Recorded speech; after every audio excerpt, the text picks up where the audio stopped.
Okay, so hello everyone. This is your first lecture on units and measurements. So let's start with the first chapter of physics class 11th. So I'm Samir Lawankar. Let's begin our discussion. Okay, so course outline first of all. So we will be starting with the introduction. Then different things will occur. So let's not go into that discussion for now. Let's start the introduction and then let us see what puts behind in the further discussions. Okay. So let's start with the introduction of the chapter units and measurement. Okay. So please look over here carefully. Okay. So measurement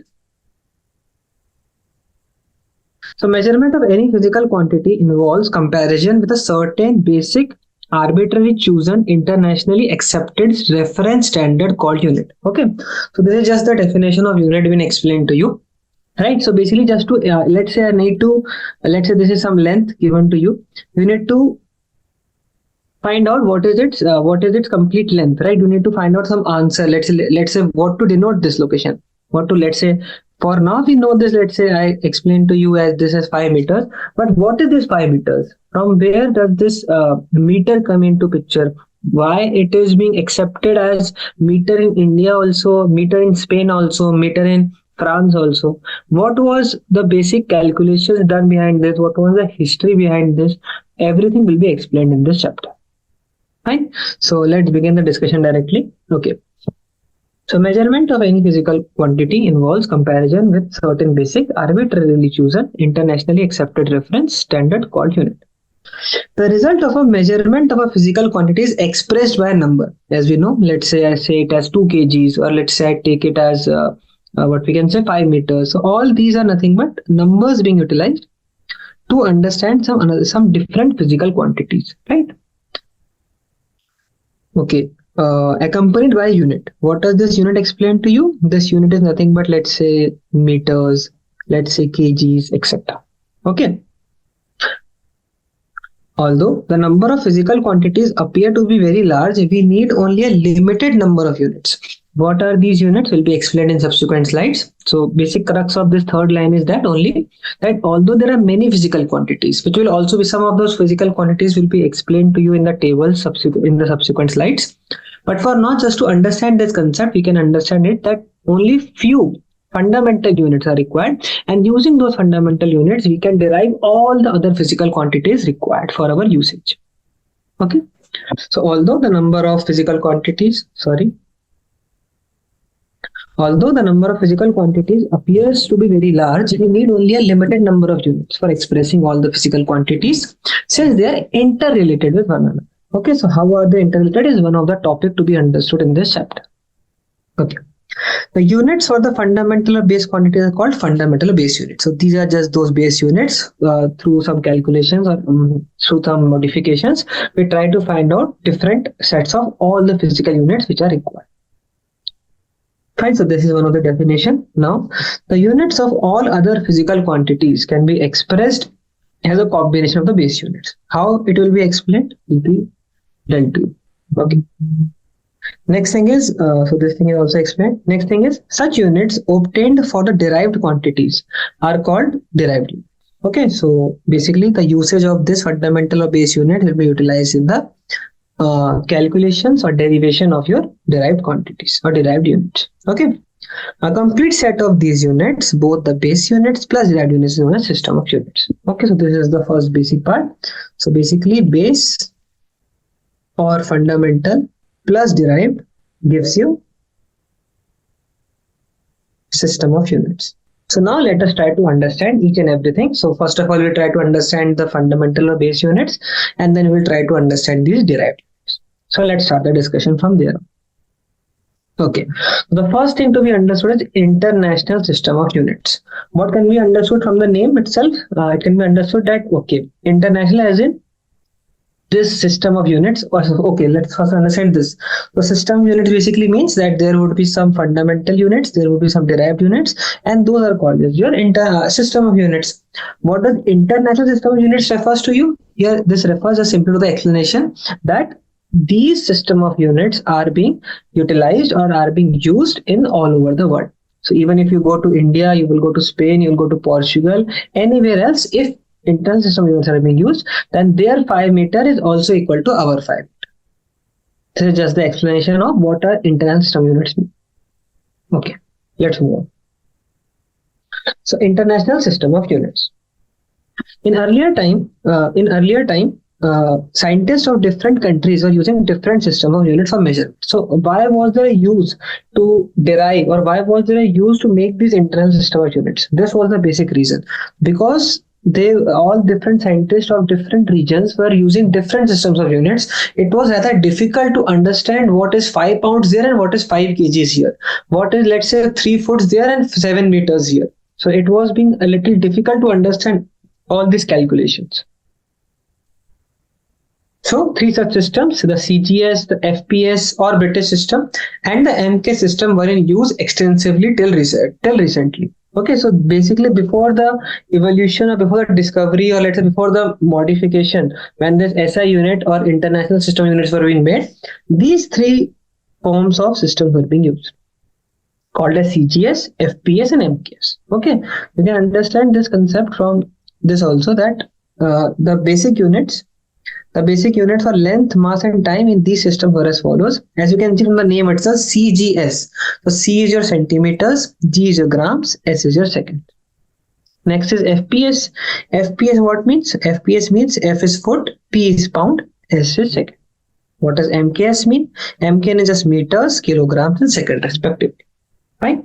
So these are the base units which were being used for the CGS, FPS and MKS. Please remember, these are the base units. There can be many such units which were being used, which are called as derived units in these such systems also. Right? Those are not being utilized here for this portion. These are the basic units which are being used. Okay. So you can think of the complexity when one region of research has to be supplied to the another region of research. There may be several thousands of, let's not say thousands, let's say there will be several hundred of these units which are being used, which are different in this region A and region B. So how to make it standardized, how to make it similar so that it will be easy to understand this research phenomena, or let's say the work being done by one scientist to the other. Basic system of units are being used, which are called as SI units. Okay, so that is just the discovery part. So the system of unit which is at present internationally accepted for measurement is the Système Internationale d'Units, French or International System of Units, abbreviated as SI. So just remember this thing for 1 minute. Okay. So in the SI with standard scheme of symbols, units and abbreviations was developed and recommended by General Conference on Weights and Measures in 1971. So as you can see, this is very, very recent portion when SI system is being utilized. Okay, before that you can think of the complexity to be used by researchers for calculation part, or let's say for understanding part. Okay, so for international usage in scientific, technical, industrial and commercial work. Okay. Because SI units use decimal system, conversion within the system are quite simple and convenient. We will try to understand this SI unit in the subsequent slides. Okay. Next is in SI, there are 7 base units. Please remember, there are 7 base units which are being used in SI. These are those 7 units. So you can look here carefully. Please try to remember this. Don't try to remember the definition. Just try to remember the names. So first is your length. Name meters, symbol is M. Next is your mass. Next is your time. Please remember the units also. So mass is your kilograms, time is second. Next is electric current in amperes. Then next is temperature, thermodynamic temperature in kelvins. Please remember, it is not degree Celsius or degree Fahrenheit here. It's Kelvin here. Next is your amount of substance in moles, and next is the luminous intensity, which is in candela. Okay, so these are 7 basic units, 1, 2, 3, 4, 5, 6, 7 used, and these are the 7 base units for SI system. Okay, so that thing is also been explained. Besides the 7 base units, there are 2 more units that are defined. So one is your plane angle theta as the ratio of the length of arc ds to radius r. So basically d theta is nothing but equal to ds upon dr. This is the first thing we explained here. And second thing is a dw, that is a solid angle dw, which is the ratio of the intercepted area dA of the surface described about the apex as the center to the square of the radius distance r. So it's nothing but this. Okay. Okay. So this is ds by no, this is your ds by r, and dw is solid angle, which is dA by r square. You can see in the figure also what does it depict by saying that what is plane angle. So this is your plane angle. As you can see, it is in 2D surface, and what is solid angle? It is in 3D surface. So this 3D surface is your solid angle, which has a unit of st radian, as you can see here, and similarly the plane angle is having a unit of radians. Okay, fine. So this thing has also been explained. So 7 basic units and these 2 different units which are being defined as given in the slide. Okay, the unit for plane angle is radian, as it is written here with the symbol rad, and the unit for the solid angle is steradian with the symbol SR. Okay, both these are dimensionless quantities. Quite evident. As you can see, S is also length, R is also length. Length upon length will give you the value equal to dimensionless. Similarly, area is having length square as the dimension, and R square is also length square. So length square upon length square will give you again dimensionless quantity. That is also only been explained. Okay, fine, then let's move on to the next concept here. So this thing has been explained. What are the SI base units? Okay. Note that when mole is used, the elementary entities must be specified. But this is just to explain how the concept of mole has to be used. So this is the thing, how mole has to be used. These entities may be atoms, molecules, ions, electrons, other particles, or specified groups of such particles. Okay, so mole is just a quantity which has been assigned by SI system. Now its utilization is depending upon your part. Whether you need to use it for your atoms, you need to use it for your molecules, ions, electrons. It depends upon you. Fine. Depends upon a person. Okay. We employ units for some physical quantities that can be derived from the 7 base units.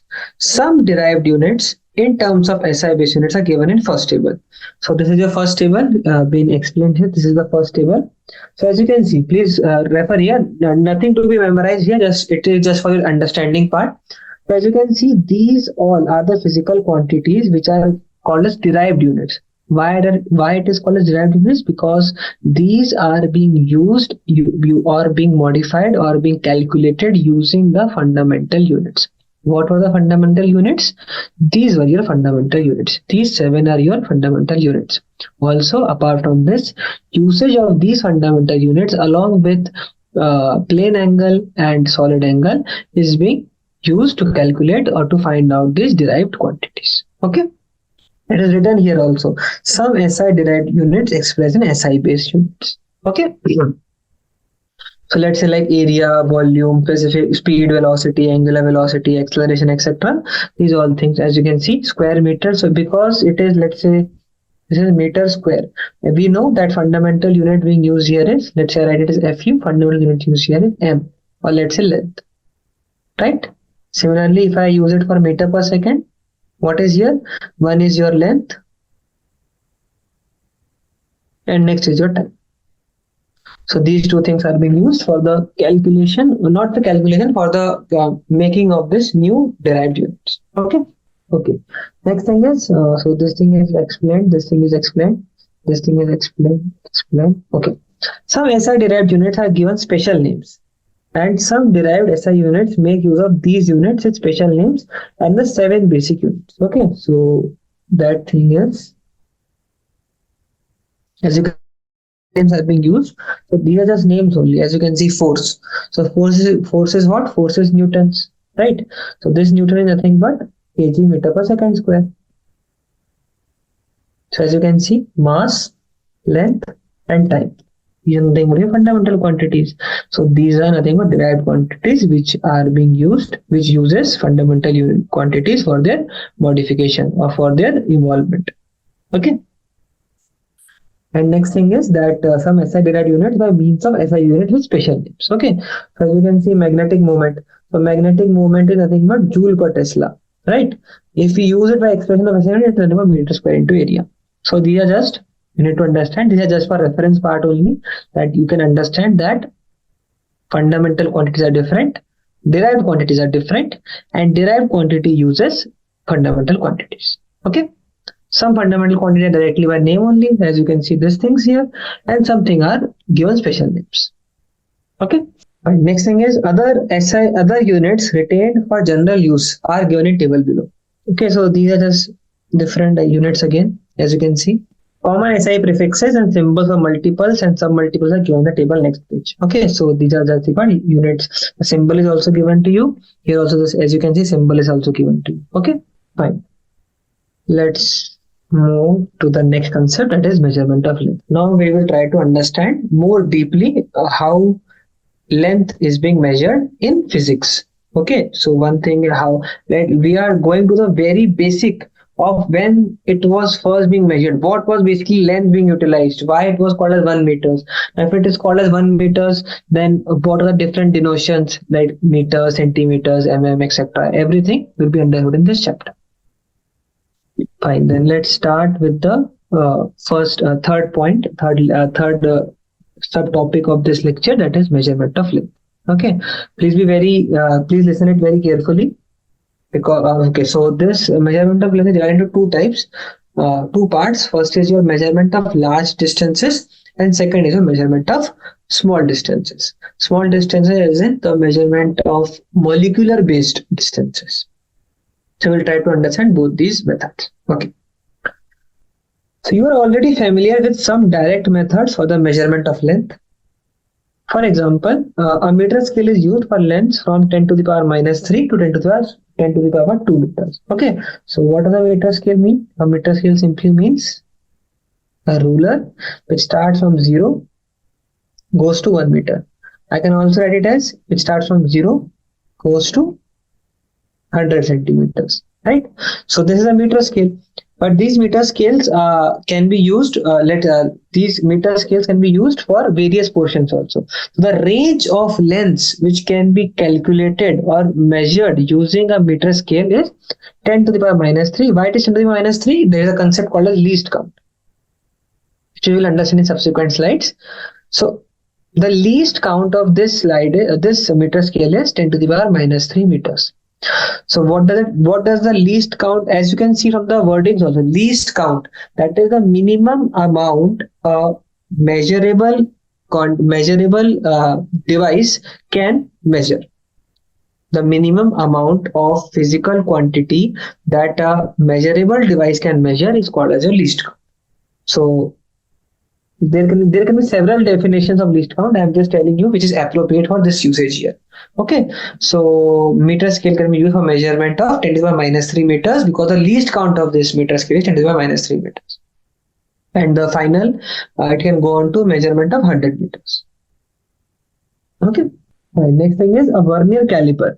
You may do laboratory examples on vernier caliper also. So the understanding of the vernier caliper will be much more increased when you will try to do the experiments.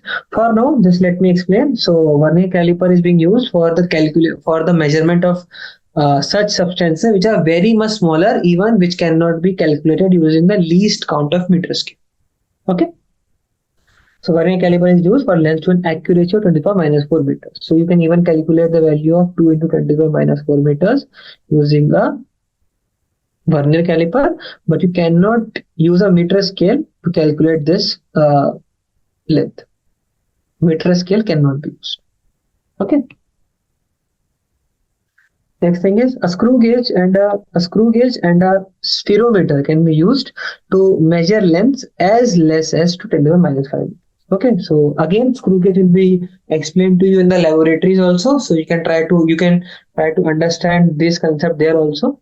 So screw gauge is another device again which is used for the measurement of length, but this time the accuracy is much more increased, as it is going to 10 to the power minus 5 meters. Okay, fine. So this thing is also explained.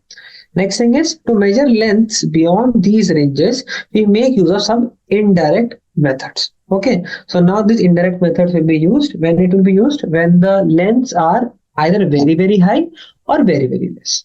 Let us first understand what will we be doing if the measurement is being done for very large distances. Okay, so let's start with the topic, that is measurement of large distance.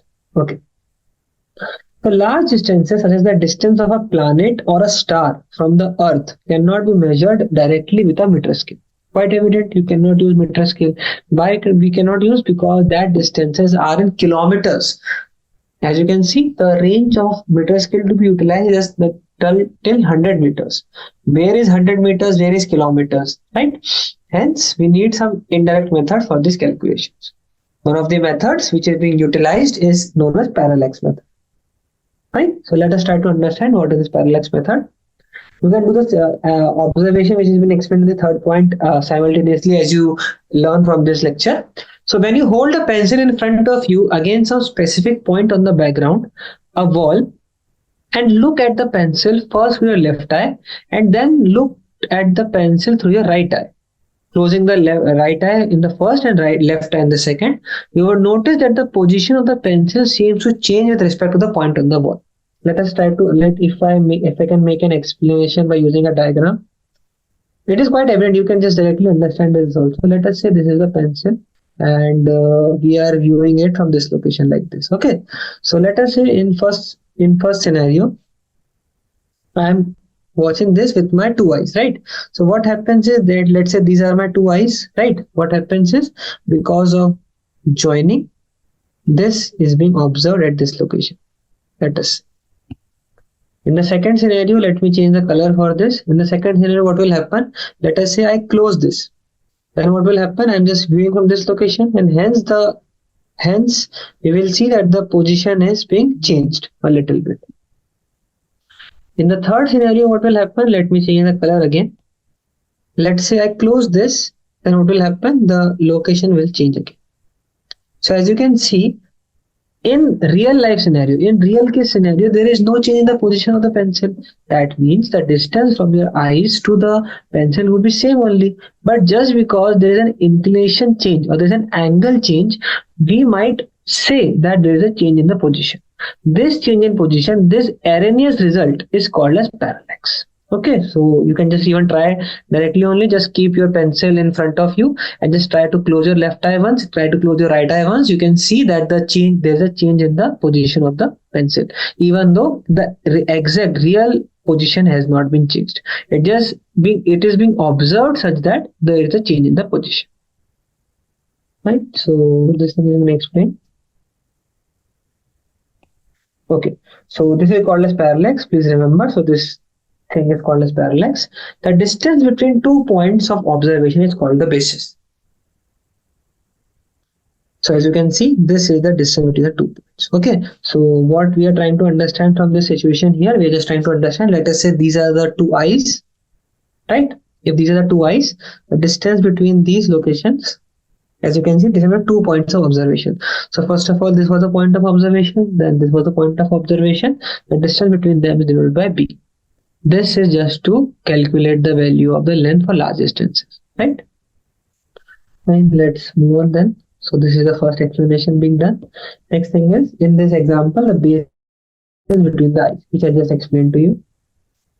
To measure the distance d of a far away planet S by the parallax method, as you can see, this is the far away planet. Why we are doing this? We are just doing this to calculate the measurement or to calculate large distances. Okay, to measure the distance d of a faraway planet S by the parallax method, we observe it from the two different positions, observatories A and B on the Earth. So now for this time, this A and B are different observatories. Okay, this A and B are different observatories. Separated by a distance AB is equal to small b at the same time as shown in the figure. This is very important. These are being observed at the same time. There is no change in time. If the time t is equal to t1 here, the time is t is equal to t1 here also. Okay. Next thing is, we measure the angle between the two directions along which the planet is viewed at these points. So this angle has to be measured. Let's say I denote this as angle theta. The angle B, the angle ASB, this angle is being only denoted here, represented by symbol theta, is called the parallax angle or the parallactic angle. Okay, again just scientific terms only, so it is known as parallax angle or parallactic angle.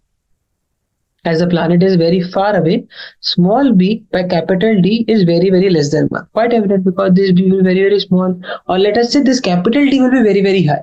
So if there is some quantity, which is not very, very, very high, but it is being in the denominator is very, very large, then this value will be very, very less than 1. Right? And therefore, in those scenarios, we can take theta to be very small, and hence, when theta is very small, sine theta and tan theta is approximately equal to theta. I'm just explaining so that these things, because these things will be utilized even in your maths, physics, chemistry, everywhere. Okay, so whenever the value of theta in radians is small, sine theta and equal to tan theta is approximately, tan theta is approximately equal to theta. Okay. Then we approximately take AB as an arc of length B of a circle with center at S and the distance D as the radius, AS equal to BS, so that AB is equal to B equal to D theta. Okay, so this is another usage of the concept of theta very small. So when theta is very small, what we do is we say that this length, so this length AB, it is straight line only, but we are understanding this to be curve, and because we are understanding this to be a curve, what we can say that this length AB, which is also equal to B, is nothing but D multiplied by theta. So this is the basic concept of your radian concept, that if there is a circle, if there is an angle theta, when suppose this is R, then this arc length is nothing but equal to R theta. So similar concept is utilized here. Okay. So final conclusion of this slide is that we understood that this AB length is nothing but equal to capital D into theta. Okay. So from the previous portion, what we understood is because we know the value of small b, because we know the value of theta, this distance capital D can be calculated as equal to nothing but small b by theta. Okay, this is how we measure the distances. We measure large distances. So this is one of the method through which we measure large distances. Okay, which is known as parallax method. So having determined capital D, we can employ a similar method to determine the size or angular diameter of the planet. What does it mean by angular diameter of the planet? So it just simply means, let us say this is your planet. So angular size is nothing but this distance, size or angular diameter. Okay. So if small d is the diameter of the planet and alpha is the angular size of the planet. So first of all, just please don't be confused with angular distance and angular size. Okay. For this, I have also used a figure here. As you can see, this is the angular distance, and this is let's say I need to calculate this distance, right? So calculate this distance here. As you can see, let me make it clear. Okay, so as you can see, this angular size calculation is basically done to calculate this distance here. Let's say denoted by capital D, right? And angular distance is being used. Let's say these are two stars here, and you use an angle theta here. This previous concept was being utilized for this portion, and now we are using this for finding out the value of angular size. So angular size is basically used. to calculate. Let's say I need to calculate a diameter of a planet. And this angular distance is being used. So using this angle theta, we find out this length. Okay, so that is the basic crux to find out the difference between angular distance and diameter of planet. Okay, so the concept which was being used here is for angular distance, and the concept will be used in the next concept which I am trying to make you understand is your angular size. Okay, so this thing has been explained. This thing is now. So if small d is the diameter of the planet and alpha is the angular size of the planet. So here what is happening is, let's say this has been changed to small d and this has been changed to alpha. Then we know that alpha is nothing but equal to small d is equal to alpha into capital D, right? So this alpha is angular size. This angular size in alpha is nothing but equal to small d by capital D. Okay, the angle alpha can be measured in the same location on the earth. Quite evident because you just need to one location. If this is the planet in the observatory to be utilized, then we need only one observation point to measure this angle alpha. Okay. It is the angle between the two directions when two diametrically opposite points of the planets are viewed through a telescope. So this is the motion of how that point has been explained. That's how this is the planet. Okay. Since capital D is known, the diameter D of the planet can be determined using above equation. Okay, if capital D is known, so if this is known, small d can be known directly, and sorry, alpha can be known directly, and we can find out the remaining sequences. So it can be utilized in any sequence. Either if these two things are known, we can find out the value of alpha. If alpha is known, we can alpha and small d are known, we can find out the value of capital. So because the angle alpha can be measured directly from the location on the earth, and as capital D is known. Why? How capital D is known? First, we calculate this capital D using this concept. So we had two observatories on Earth. And we had the same location of point S. Then we found out that distance capital D, and then using that capital D, we again did the same concept utilization and found out the diameter of the planet. So that is how these concepts are being utilized. Okay, let's try to do one of the questions so that our concept on radiance is being understood carefully. So the first question says that calculate the angle of 1 degree, 1 minute and 1 second. Okay, and the answer to be used is 1 radians. Answer has to be given in radians. Okay, so first of all, we should understand the basic crux of what is the conversion between radians and degrees. So please remember, 360 degrees is nothing but equal to 2 pi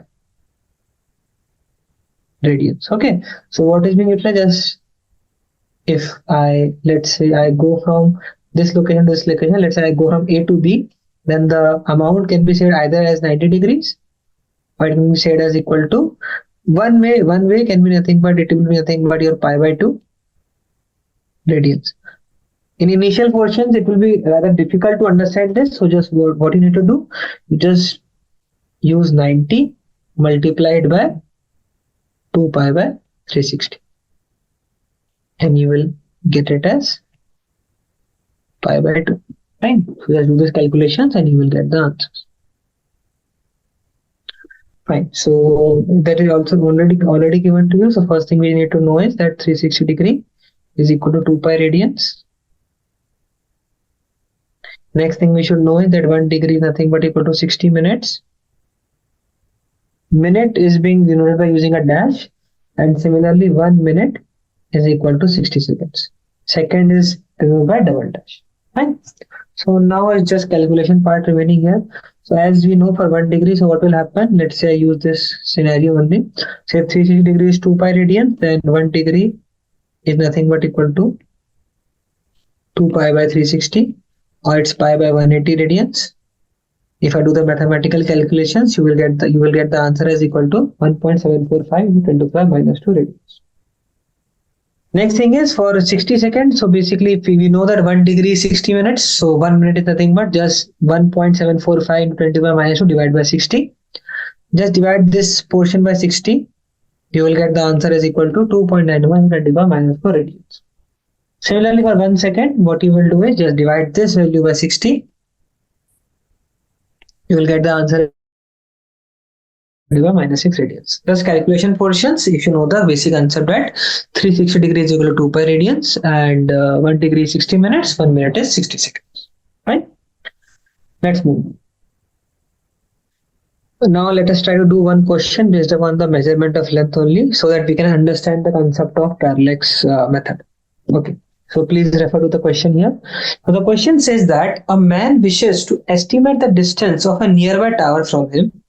He stands at a point A in front of the tower. As you can see, this is the point A at which the location at which the man is standing. Tower is at C. This is the tower, and spots a very distant object O in line with AC. Distant object is very, very far. He then walks perpendicular to AC. Then walks perpendicular to AC up to B. So this is the second location, a distance of 100 meters. So this is basically can be utilized as the basis. B value is given to you in the question. And next thing is, since O is very distance, the direction BO is practically the same as AO, right? So this thing is just explanation part of how we are understanding the parallax method. Since O is this very distant, the direction BO is practically the same as AO. Okay, so because this distance is very small, we can understand that the distant object is very far. So because it is very far, this distances AC and BC can be utilized as same. The next thing is, but he finds the line of sight C shifted. But if find the line of sight C shifted from the original line of sight by an angle of theta is equal to 40 degrees. Estimate the distance of the tower C from its original position A. So you just need to calculate the value of AC here. Okay. So I'm just subtracting these all things. Give me 1 minute, sir. Okay, yes. So solution now. So we have theta is equal to, this is 40 degrees. Okay, sorry for the mistake here. This is theta is equal to 40 degrees. So we have parallel angle theta is equal to 40 degrees. Now from the figure, as you can see, AB is nothing but equal to AC tan theta. So this is simple trigonometry only. So AB by AC is nothing but tan theta. Therefore, AB is equal to AC tan theta. Therefore, what we can say from this AC is nothing but equal to AB by tan theta. Right, you know the value of theta here. Theta is nothing but equal to 40 degrees here. Just put the value. AB value is given to you in the question, which is equal to 100 meters.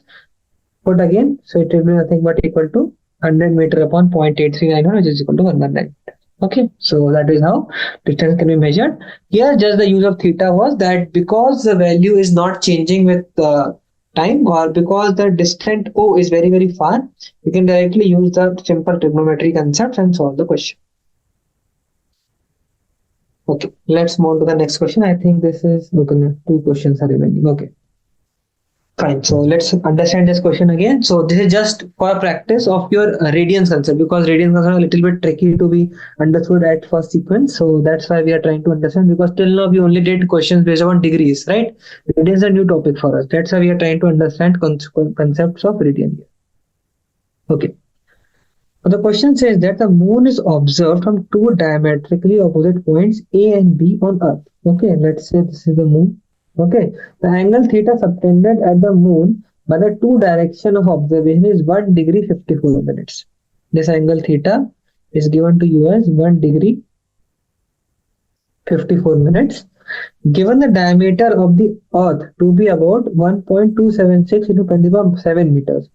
As it is given that the moon is observed from 2 diametrically opposite points. That means this is just this distance is given to you, because this is the diameter given to you, and this diameter value is nothing but 1.276 into 10 to the power 7 meters. Okay, compute the distance of the moon from the Earth. So this distance capital D has to be calculated. Simple thing to be used, because this value of B is very less than the capital D to be calculated here. Okay. So first of all, just change the value of theta. Please remember, every time that the value of theta to be used, I am just writing here as a star mark also, the value of theta to be used is what is in radians only.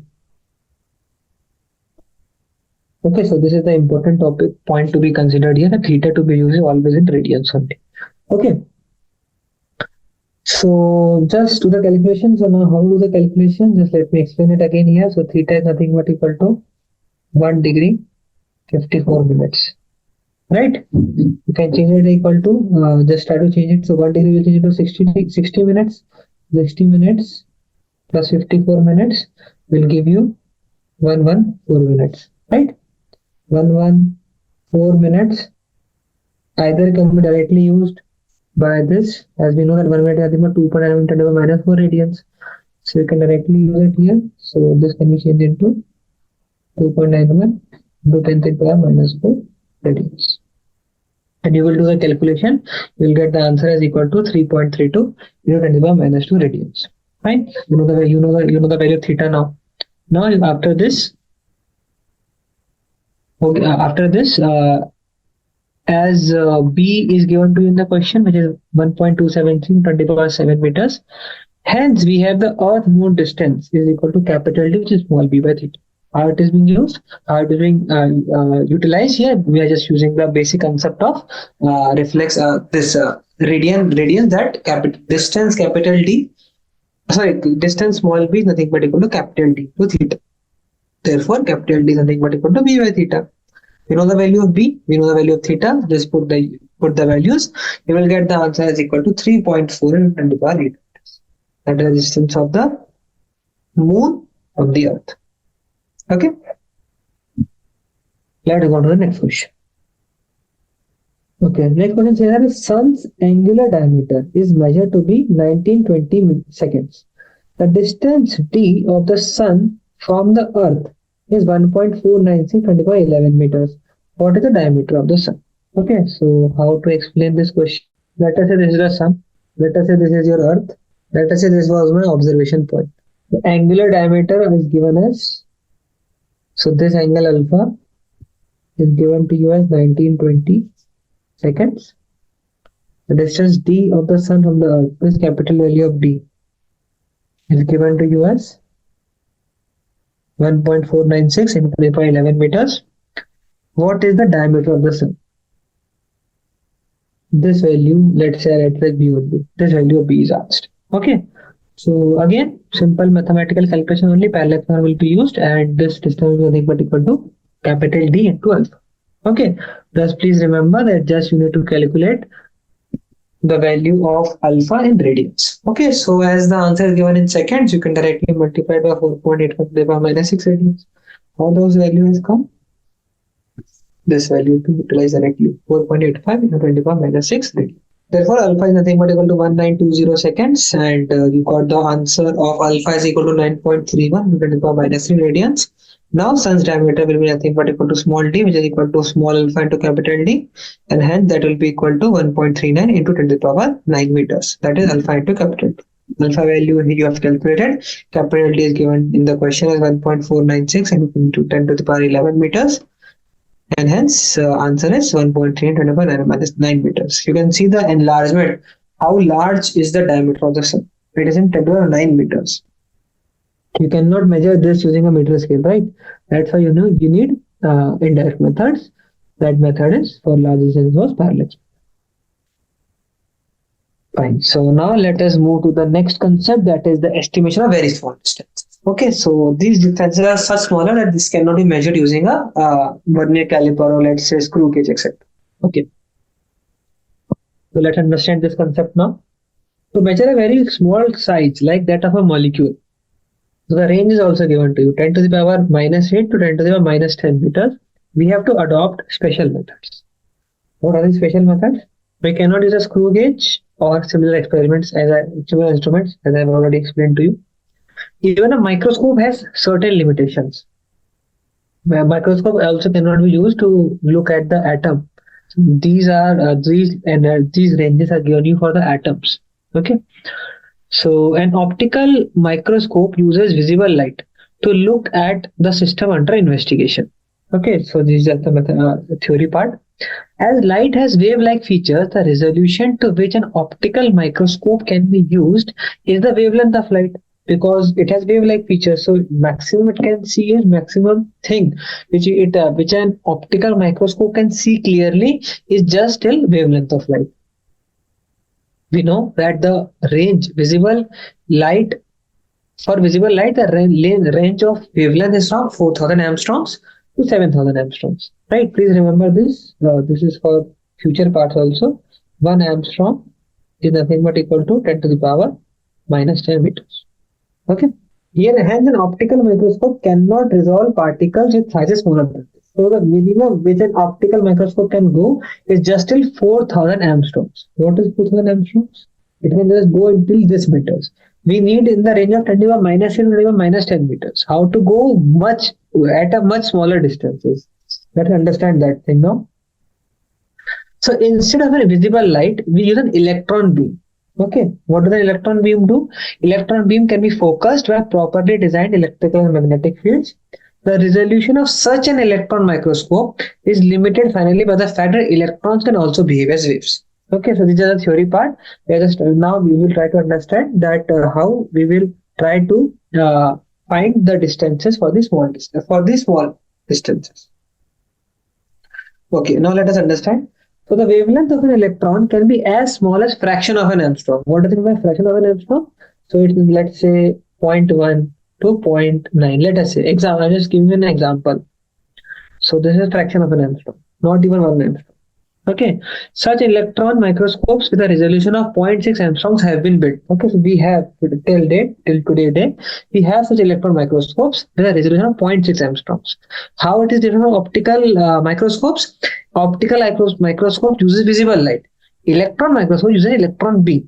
So because electron beam was being used and the wavelength of the electron beam was much smaller than the optical microscopes, and hence we can view, or the resolution of the electron microscope is much greater, which is still 0.6 angstroms. We can even view 0.6 angstroms. Okay, they can almost resolve atoms and molecules in a material. In recent times, tunneling microscopy has been developed, in which again the limit of resolution is better than an angstrom. Okay, so recent times have tunneling microscopy. We won't go into much discussion of how this tunneling microscopy works. For now, you can just understand that first thing was your optical microscope, then came your electron microscope, and right now in recent times we are working on tunneling microscopy. Okay. Fine. Next thing is, it is possible to estimate the size of molecules. How will we estimate it? A simple method for estimating the molecular size of oleic acid is given below. So now let us try to understand this concept here so that we can understand what are the methods for measurement of small distances. Okay. What's an oleic acid, you must ask. So oleic acid is a soapy liquid with large molecular size of the order of 10 to the power minus 9 meters. Please remember, 10 to the power minus 9 meters can also be written as 1 nanometers. This is your nanometers. Okay. Oh, this thing is explained. Okay. The idea is to first form monomolecular layer of oleic acid on water surface. So let's say this is the water surface. We'll add only one layer. We'll try to make only a single layer of oleic acid. If let's say this is the top of the water surface, you are trying to add one layer of oleic acid on the water surface. Fine. We dissolve 1 centimeter cube of oleic acid in alcohol to make a solution of 20 centimeter cube.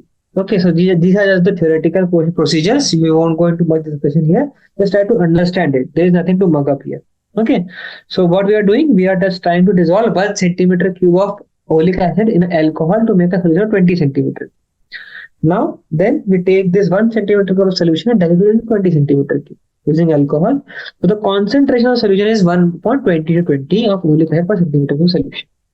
Just let me try to explain what is happening here. So let's say this is the first tube in which 1 centimeter cube was being utilized here. So this is a solution of 20 centimeter cube in which we have dissolved 1 centimeter cube. Now, in the next question, what we are doing is that we take 1 centimeter cube of this solution from here, and we add it here, and we try to dilute it. How will you dilute it? We'll just add water. Dilute it to 20 centimeter using alcohol. So therefore, the concentration is, because it was 1/20 here, and again 1/20, because we are just putting 1/20 in 1/20 in 20 centimeters. So it will be 1/20 is being added to 30 centimeter cube. Therefore, this will be the concentration will be 1/20 into 20. First 1/20 because only we are adding 1 centimeter cube into this solution, and second 20 is due to dilution being done to make it total volume of 20 centimeters. Okay, just procedure. There is nothing to revise or learn here. Okay, so just trying to understand how we are measuring this small distance. Okay, so this thing has been explained. Next thing is, next we lightly sprinkle some lycopodium powder on the surface of water in a large straw, and we put 1 drop of the solution in the water. So now we are taking a dropper, and using the dropper and putting that 1 drop of this solution into the water. Now what happens? The oleic acid drop spreads into a thin, large and roughly circular film of molecular thickness on water surface. So the thickness, let's say this is your top view. Let's say this is the top view. If you will see from the side view, only one layer is being formed, and this layer can be said as the what we can say, that thickness of the this thickness of a one molecule. So only one molecule is being residing. So try to zoom it. Okay. So then we quickly measure the diameter of the thin film to get its area A. How we will get it? Suppose we have dropped n drops in the water. Okay. Initially, we determine the approximate volume of each drop. Let's say this is that drop. It is having a volume V. Let's say we have n drops. So this will be V plus V till n times. Okay. Therefore, the value of volume is nothing but equal to NV, centimeter cube. Amount of oleic acid in the solution is NV into 1 upon 20 to 20. Why? Because we know the concentration. Concentration is always 1 by 20 to 20. Right? Thus multiplying the concentration with the volume gives you the amount of oleic acid in centimeter cube. Right? The solution of oleic acid spreads very fast on the surface of water and forms a very thin layer of thickness T. Let's say this is the thickness T being explained here. If this spreads to form a film of area A centimeter square, if the area of this top from where we can see is having an area A, right?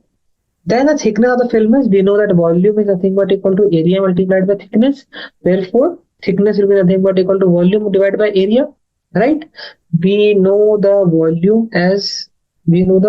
of the film as nothing but NV upon 20 into 20, and area is given, so it's 1 by area, and hence the thickness will be nothing but NV upon 20 into 20. And as it is given that this is the molecular thickness, so from this complete procedure we can find out the value of thickness, that molecular thickness. So if we assume that the film has monomolecular thickness, what does it mean by monomolecular thickness? Only a single molecule is being residing in that thickness. Okay, then this becomes the size or diameter of a molecule of oleic acid, right? So as you can see, this is the layer being formed here, and this layer will be having a thickness, or the diameter of the molecule will be NV upon 20 into 20 into area. Okay. So when the research was being done, this value of thickness comes out to be of the order of 10 to the power minus 9 meters. Okay. So it was, let's say, some x multiplied 10 to the power minus 9 meters. Okay. So this is one of the methods through which we can measure the distances, very small distance. Okay. Fine. Let's now do one of the example on this portion, and then we can close this lecture. Okay, so the question says that if the size of a nucleus in the range of 10 to the power minus 15 meters, 10 to the power minus 14 meters is scaled up to the tip of a sharp pin, what roughly is the size of an atom? Assume tip of the pin to be in the range of 10 to the power minus 5 to 10 to the power minus 4 meters. Okay, so this is just to explain why was there a difference in the method utilized, or how small is the nucleus of an atom. Just theoretical question only, just to explain or broaden your view side. Okay. The size of a nucleus is in the range of 10 to the power minus 15 meters and minus 14 meters. Okay.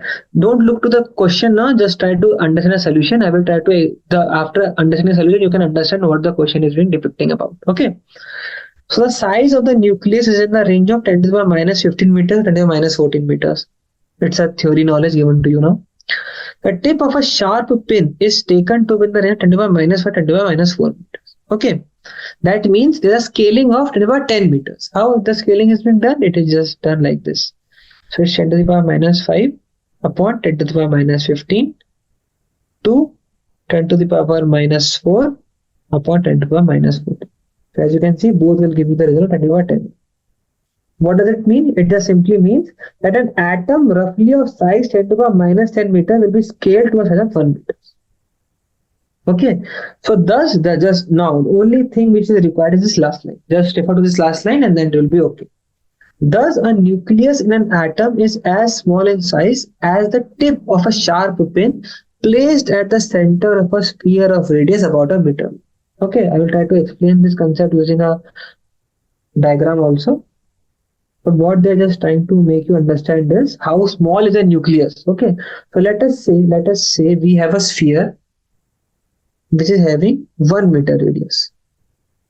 Okay, now you know a very small pin. You have pins being used in your day-to-day life, right? So if I put a pin, you can understand the small how small this pin would be, right? So this is analogous to if I take a small size atom. Let's say this is your atom, right? You even understand what is the range of atoms, right? These are very very small, and the nucleus is such small that it looks like a pin. That is the only crux of how what this example tries to explain. That this is so small that cannot be even visible. Even an atom is not visible. Just refer to what will be the size of a nucleus. It won't be. It is very very difficult to measure or find a nucleus size or view a nucleus. That is only the crux of this example here. Fine. Sir, shall I stop this lecture or shall I continue?